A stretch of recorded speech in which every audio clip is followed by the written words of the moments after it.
you knew what you were getting into when you took the job.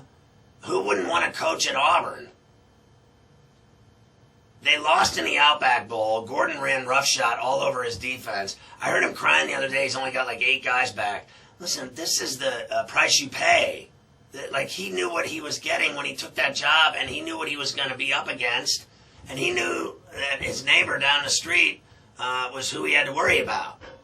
What he should worry about is Alabama, and quit worrying about everything else, right? Isn't that all that matters when you coach at Auburn, is to win the Iron Bowl and beat Alabama? Isn't that the only thing that matters? Or does he have to worry about all this other stuff?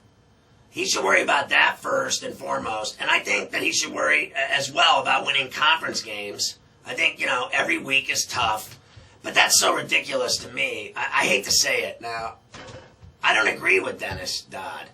I don't agree with anyone. I'm sorry.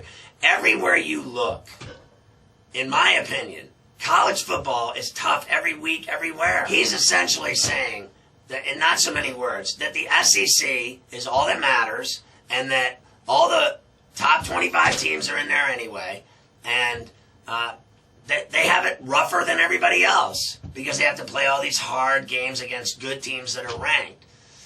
And I agree with Mafia. What other way would you want it? Like, really, or the coaches in the other power conferences that said, what? Would you prefer just playing, candy-ass teams every week?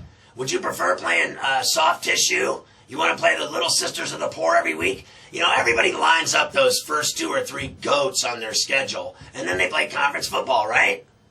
I mean, isn't that right?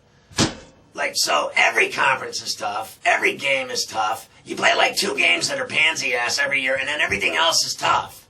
That's the way the cookie crumbles. To me, it made him look like a crybaby. Are you kidding me? You go to Auburn, and then you want to start crying about your schedule? What'd you think it was going to be? Some pansy-ass ride in the park? Some sugar cane, candy-ass? Let's go to the carnival every week, and everybody will get free cotton candy? Are you kidding me? When you play at the big boys, you have to play the big boys. When you want to coach the biggest program in the country and you get paid millions of dollars, why don't you go home and cry to your wife about your tough job? Are you kidding me? Can you imagine if you played football there and your coach was pansy-ass crying about how tough it is?